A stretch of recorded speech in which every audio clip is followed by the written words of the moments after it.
he announced he was running for Attorney General, what did Dana Nessel do? She tweeted a picture of a dumpster on fire. All you delegates have to think of something. You are hiring the next Attorney General. I'm not running as a politician. I'm not running for office. I'm running to be hired by every delegate in the state as Attorney General. This has been the biggest flaw in this Attorney General, and that is she has done everything she can within her power and ability to do nothing but cover up for this governor. Absolutely, there needs to be an investigation to determine where this fraudulent money went, but it doesn't just stop there. Let's talk about this nursing home crisis. Folks, Gretchen Whitmer was one of 5 governors that signed an executive order forcing COVID patients into nursing homes, despite the fact that every single health expert across the state told her not to. And we have just found out within the past couple months, the administration was not honest about how many perished in those homes, and it's thousands more than what they originally told us. I will start an investigation into every scandal covered up by Dana Nessel over the last 4 years. This includes this unemployment fraud. This includes her efforts to cover up the fraud committed by Jocelyn Benson. It includes the fraud committed up by Governor Whitmer. When Governor Whitmer sent elderly to retirement homes, knowing they would get sick or die, she did it for political reasons. She did it knowing they'd get sick, and that needs to be investigated. That money also included appropriations for the Attorney General's office to hire more part-time employees, or like full-time employees, but on a temporary basis, to root out fraud. And that's what we need to do. And the Attorney General's office, over the last year and a half, where was she? Where are they doing their jobs? And they're just asking for more money. We're making sure they have the resources. It's up to the office to actually do the work. We will restore this state back to a constitutional republic. There was a 2019 study done by the Department of Justice that said Michigan is the most corrupt state in the union. And it's based on the idea that we do not have transparency laws. And we've had the chance over the last 5 years to enact transparency laws, and our legislature has failed. I will ensure that it happens. I will be in front of the legislature as often as possible to make sure this gets done. I've been very clear that Dana Nessel is by far the most radical Attorney General, I believe, not just in the history of the state, but the entire nation. There needs to be an investigation on day one. Imagine, just imagine, how much different this state would be today if we would have had an Attorney General that would have walked across the street, sat across the governor, looked her in the eyes and said, "Governor, with all due respect, if you try this for one more day, I'm going to hold a press conference. I'm going to tell these people to go back to work. I'm going to tell them to put their kids back in school. And I'm going to tell them to go visit their loved ones because what you are doing is unconstitutional." We are the business owners that she shut down. We are the ones that have grandchildren and children who are suffering through mental health issues right now during the largest mental health crisis because she shut them out of their schools. We are the ones that lost our loved ones in nursing homes. We are the ones in 2020 that had to sit back and watch her as she put her thumb on the scale in favor of Joe Biden in the 2020 election. Ben vetted, went against the Democrat machine, where they just spent close to $2 million statewide money against me to take over my House seat. Control of the Michigan House came down to right here in Oakland County in my district. They called me dead man walking in Lansing. When I stood up against Governor Whitmer, against the lockdowns, saying that it was unconstitutional, leading a lawsuit against her, going on TV, radio, newspaper articles, saying it shouldn't be up to one person to make these decisions, they told me to back up, that that's not the right message. You're too conservative for your moderate district. I did it anyways, on principle. And people understood that our constitutional system of government of checks and balances, that wasn't the way. I have fought the unconstitutional government intrusions of mask mandates, vaccine mandates, critical race theory, and I stood up after the November 2020 election. I fought and exposed the fraud in Antrim County. I immediately filed a lawsuit where I exposed the truth, and I will continue to hold government officials accountable. I've been doing Dana Nessel's job, and I will continue to do it because she doesn't want to do it for you. As a constitutional attorney, I am the only candidate with a track record of actually standing up and fighting for citizens in this state over the last 25 years. As a constitutional attorney, I am the only candidate with a track record of actually standing up and fighting for citizens in this state over the last 25 years. Unlike my opponents, who have never even filed a constitutional claim, and unlike Dana Nessel, who uses her office every day to fight against you and to promote her own agenda. Follow the money, people. Follow the money. And this is what our founding fathers envisioned when they set up this republic. We need experienced constitutionalists right here. As soon as I'm elected and sworn in, we will dismiss the Line 5 litigation filed by Dana Nessel. Without question. What she's doing is unconstitutional, and she doesn't even care how the people in the Upper Peninsula or northern Michigan get their energy. They love the idea that every one of you right now are paying up to $5 in Michigan for gas. Doesn't faze them in the least. We will end this. You look at what she is doing, this is once again Dana Nessel picking and choosing which laws she will and will not enforce, at the expense of every person in this room. Think about this. If that tunnel were to shut down tonight, energy costs go up in this state $2.2 billion. Every single one of you will start paying 11% more for your fuel. One of the main issues was this Line 5. Dana Nessel campaigned for Attorney General on shutting it down. I think that's improper use of her office. She's weaponized her office. She's already decimated our economy by letting Whitmer run amok, standing aside, but also physically decimated our communities by allowing the dams in Midland to flood because she wouldn't let the operators lower the lake levels, citing the freshwater muscle. It's absolutely wrong, unacceptable. It's already been shot down in different courts and continues at it, misusing her office, misusing taxpayer funds. She's wrong for Michigan, she's wrong for us, she needs to be stopped. I will conduct an investigation into Whitmer, Benson, and Nessel. Whitmer for what she did to the elderly in the state when she sent them to the retirement homes.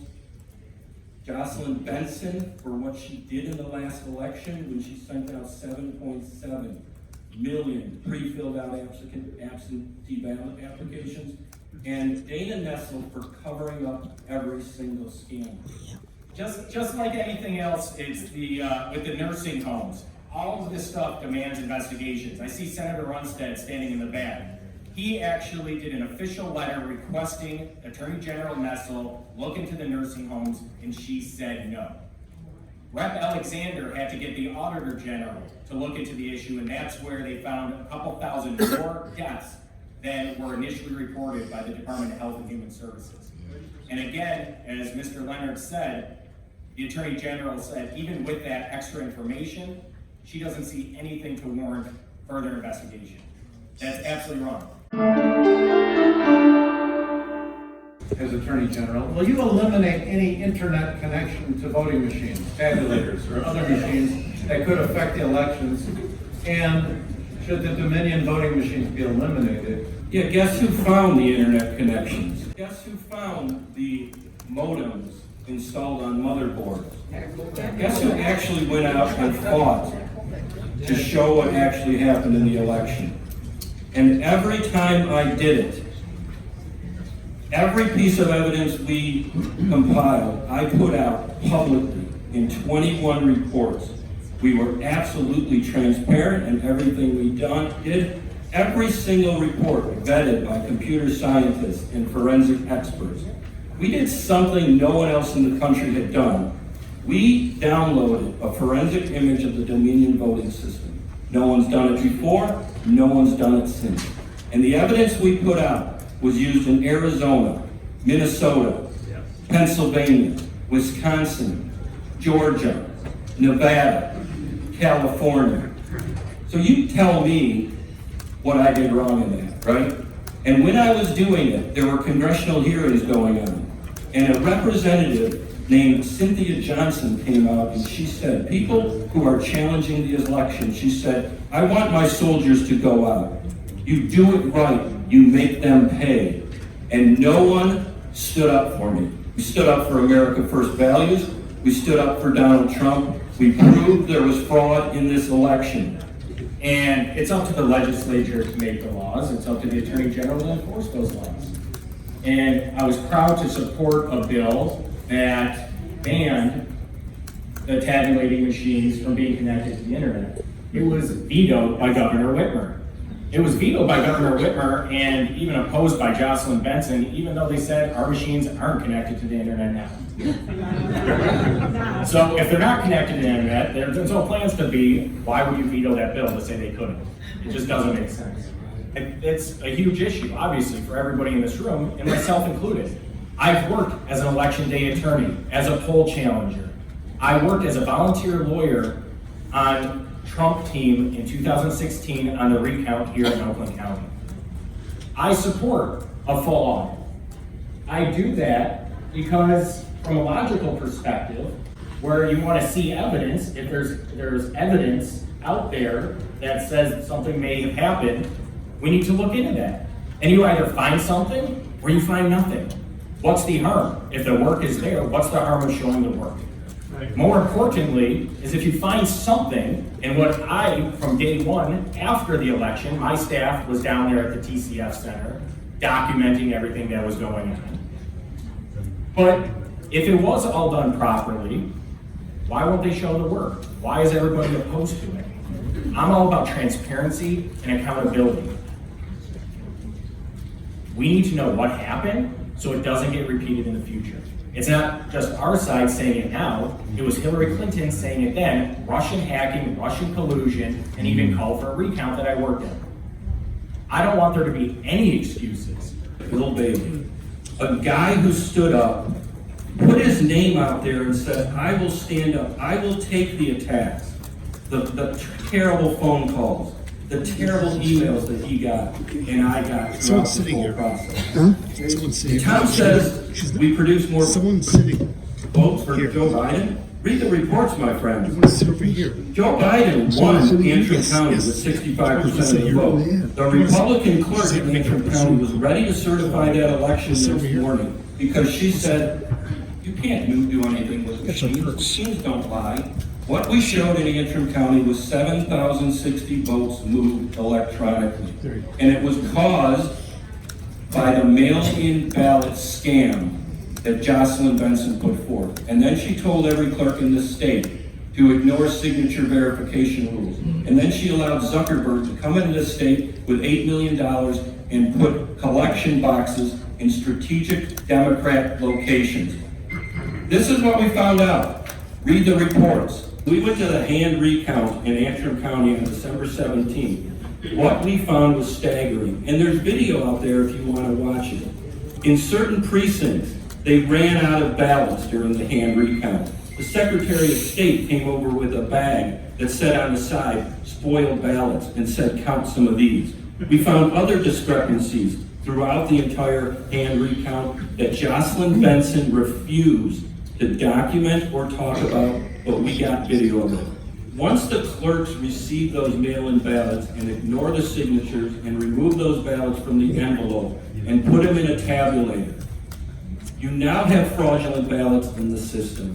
When you do a hand recount, you're hand recounting fraudulent ballots. Yep. That's why these limited risk audits are garbage. You can easily fool them and manipulate them. Right now, nearly 50%, depending on the poll you look at, 50% of our population no longer trusts that when they go to the ballot and they cast a vote, that it's accurate. They are questioning the integrity of the ballot that they are putting into the machines. I said yes, but since the Daily Beast said that I'm the originator of the full forensic audit craze, yes.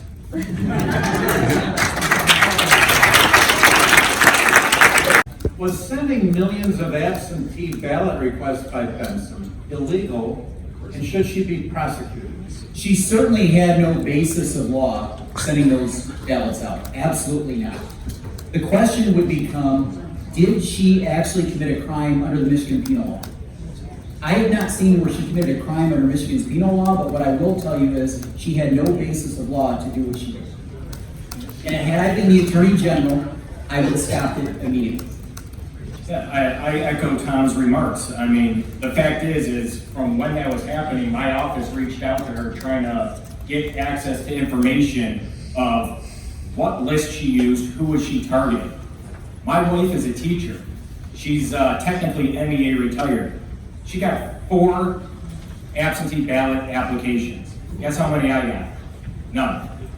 I believe that they targeted certain lists, unions, others, and especially in Democrat areas to drum up turnout for this artificial enthusiasm. Yeah, Dana Nessel sent out 7.7 pre-filled out absentee ballot applications. The Court of Claims has already ruled that that violated the Administrative Claims Act. That's an important thing to understand. We will start an investigation. And we'll look at a certain section of the code, 750.505, misconduct in office. I'll tell you the elements. You have to be an elected official. You have to be doing your duty under color of law. You have to engage in misfeasance, malfeasance, or nonfeasance. You have to do something that taints the credibility of the office. So you tell me, every one of you, was she an elected official? Yes. Was she doing her job under color of law? No. Yes. Did she engage in misfeasance, malfeasance, or nonfeasance? Yes. Did she do something to taint the office? Yes. So I think an investigation What's your needs to usurper? be made under 750.505. Can Michigan's AG do anything to protect the First Amendment rights from being infringed by big tech companies like Facebook and Twitter? Yeah, so, you know what, again, that the First Amendment applies to the government. The government can't restrict your First Amendment rights. However, what we've seen is that reports showed that the White House was communicating with Facebook to deplatform certain people. At that point, they're acting as an agent of the government. So I think it's extremely and especially warranted to look into these matters. But, you know, coincidentally, just today, I dropped a bill to prohibit tech deplatforming and censorship from the big tech companies.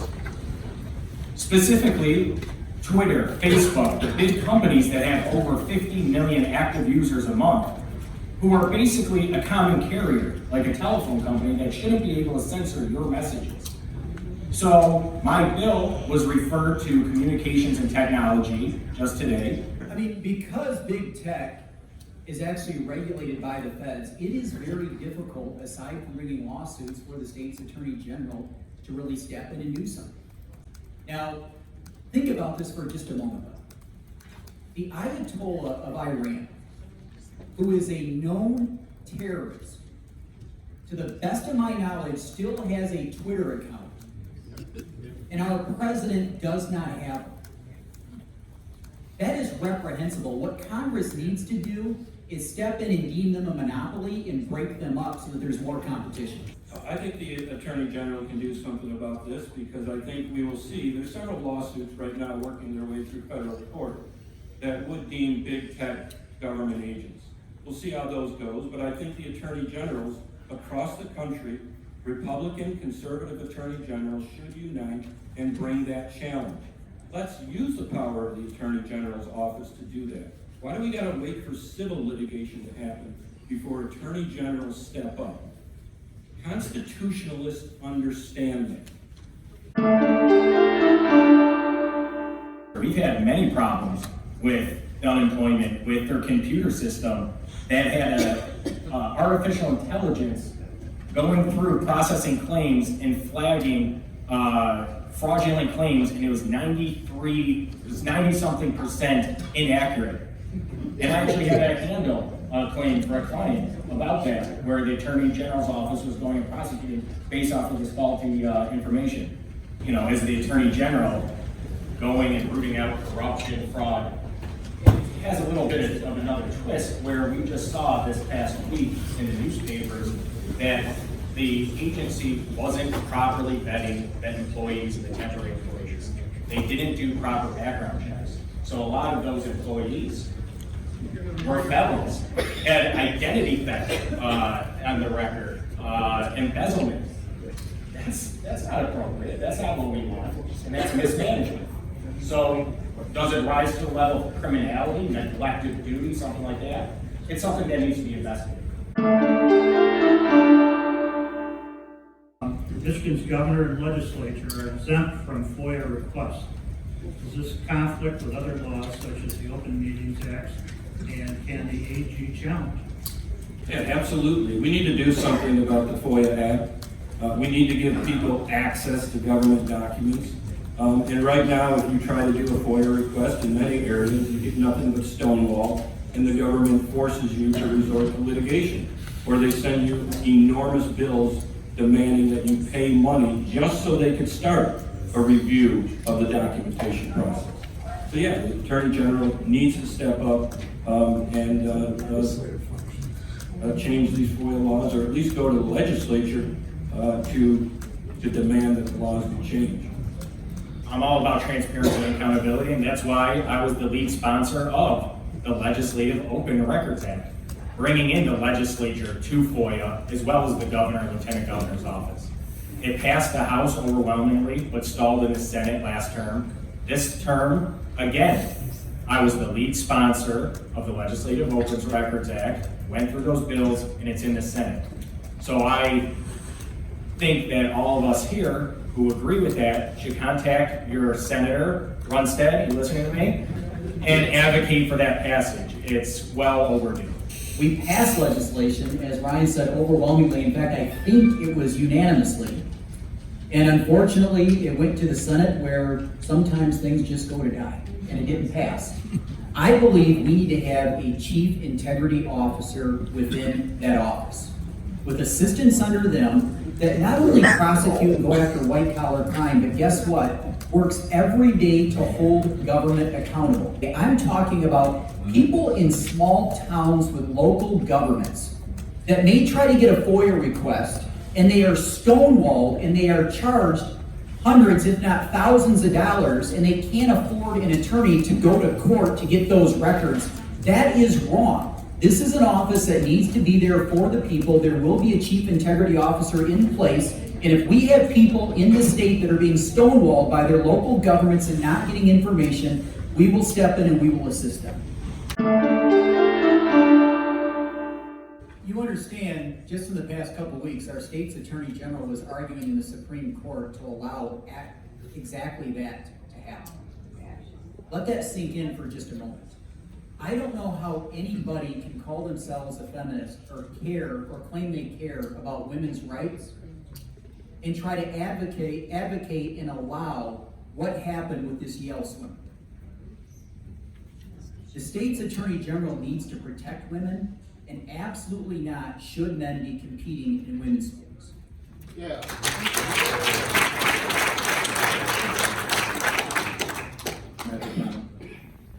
I'd say absolutely the Attorney General needs to step in regarding state-funded institutions if they try this in Michigan.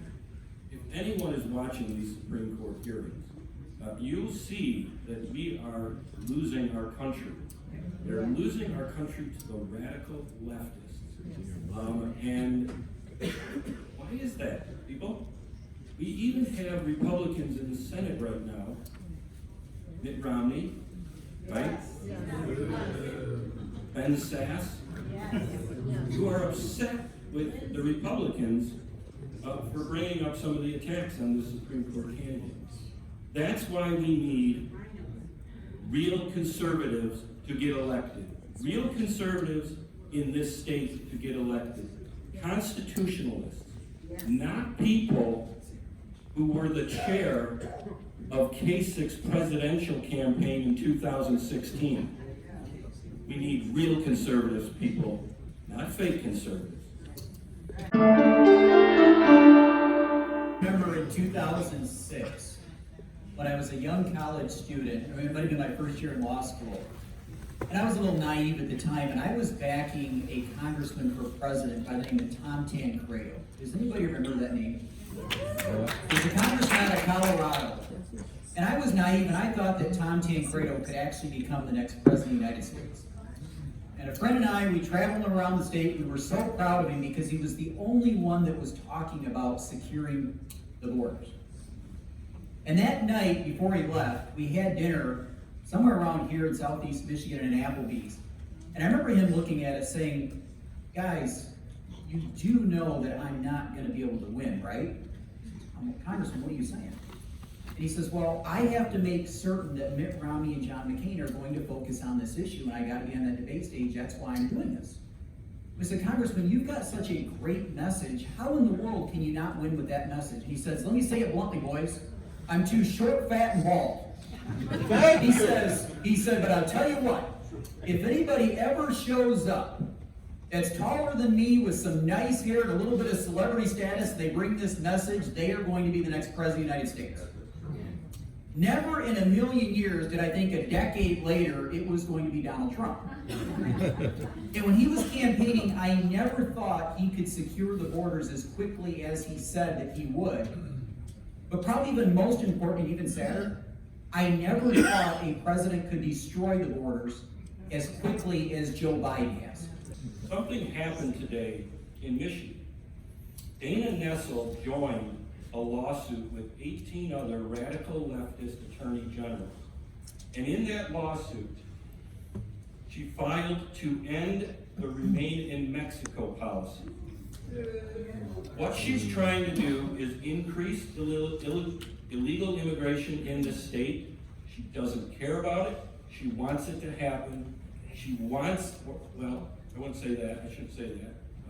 The media will write something bad about me. She doesn't care about sex trafficking because she's not doing anything about it. We have to end illegal immigration. We have to do something about sex trafficking. We have to send investigators to into every one of these nests and hubs across the street, across the state. I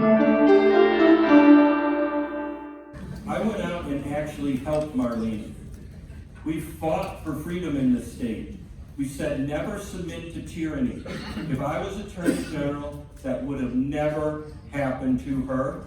None of this would have happened. We would never have gone into lockdown. We'd never let people's constitutional rights be trampled. Absolutely, that should not happen. Were her rights trampled? Yes. And think about this. Think about this Attorney General for just a moment. We need a prosecutor that's going to stand with us. This Attorney General was nowhere to be found.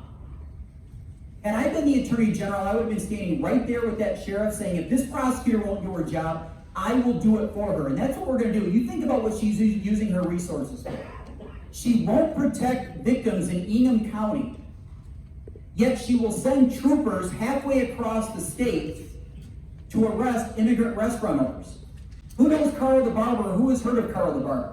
Right now, many think that that case with Carl the Barber is over. Dana Nessel is still going after him and trying to find him $9,000 because he failed to sweep up some hair in between haircuts. We have an Attorney General that's going after an 80-year-old barber and an immigrant restaurant owner when our capital city is becoming one of the top 10 most dangerous cities in the entire nation.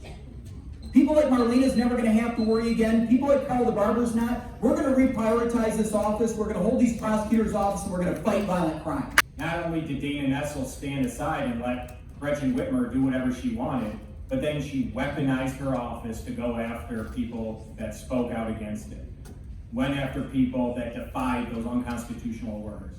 Even after the Supreme Court ruled that Governor Whitmer's orders were unconstitutional, Dana Nessel used her office to go after these individuals administratively. As Tom Leonard just said, still going after Carl the Barber. It's absolutely wrong. She's politicized and weaponized her office. Republicans have been afraid to speak out and afraid of her. You shouldn't be afraid of your attorney general unless you're a criminal. Anytime Gretchen Whitmer held a press conference, I would do one 5 minutes later and say, guess what? Everything she just said, not gonna happen. It's unconstitutional, I'm not gonna enforce it, and if she tries doing stuff, we will go after those officers for you. I think there should not be a statute of limitations when you're dealing with these government employees. We see this thing come up continuously lately. It is hard to file lawsuits against the government. I've been doing it for years. These are tough cases. Some things, sometimes it's hard to develop the evidence within a 3-year period. So you need more time sometimes. Sometimes, I've been involved in many cases where you don't actually end up just getting the discovery you need until years down the road. I've had cases against the government that have lasted 10 years before you actually acquire or get evidence.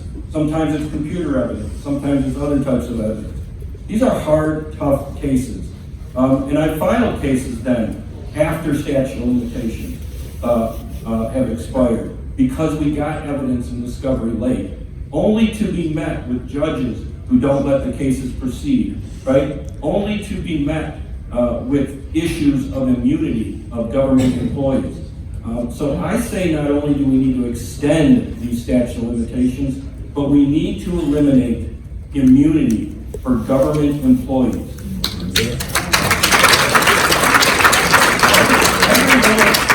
Every one of you out there, if you did some of the stuff your elected officials do, they would prosecute you, they would send you to jail, or they'd bring a civil action against you. And we have elected officials who escape that type of lawsuit or criminal prosecution because of immunity and statute of limitations. But the statute of limitations is there, and we can't be too willy-nilly with changing these things. But in this case, absolutely.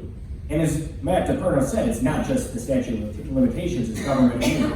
My bill focuses on, and it was narrowly tailored, again, trying to get things through the House without pushback. My bill said if a government agent knew or should have known of abuse and didn't stop or prevent ongoing abuse, they shouldn't be covered by immunity. I don't think that's something that should be that controversial, but there's a lot of special interests that have pushed back against that. And it's a statute of limitation, just like in the Dr. Larry Nassar scandal, opens up a retroactive window to allow survivors to come into court beating that immunity and then extending the statute going forward for people that would potentially happen to in the future. The question becomes, what should that number be set at? If you set it at 75, 80, 90 years, how difficult is it going to be for anybody to mount a defense if every single witness in the case is dead? So that's what you have to ask yourself. It's not whether or not there should be a statute of limitations, it's what should that number be so that it is fair to these victims and that they can get justice, but you're not putting any civil defendant in a place where they can't bring a defense because the witnesses are gone. Yeah, I think, the precedent has been set by Dana Nessel. I don't have all the facts and evidence in front of me of what she was looking at or the previous prosecution team. But I think going forward and how everything is handled, it's been a lot of wasted resources and taxpayer funds. Matt DePerno earlier said about misconduct in office, but there's also common law neglected duty. There needs to be an investigation, whether it's statutory or common law, what happened, who knew what, and when did they know it. So I will absolutely, on day one, do an investigation of Governor Whitmer, not only about the nursing homes, but her campaign finance violations, and anything else that has been brought up. We're going to investigate Governor Whitmer, for her misconduct in office. Negligence is a lesser included offense, so sure, we'll have that too. Dana Nessel and Gretchen Whitmer are entitled to due process just like every single one of us in this room are tonight, and I will make certain that that happens. We cannot afford another 4 years of Dana Nessel. As I mentioned earlier, as we all know, she is the one that locked down our businesses. She is the one that kept our kids out of school. She is the one that prevented us from seeing our loved ones. She is the one that put her thumb on the scale in favor of Joe Biden in 2020. Matt, you've got, you want more time, Matt? I want to thank our candidates here very much.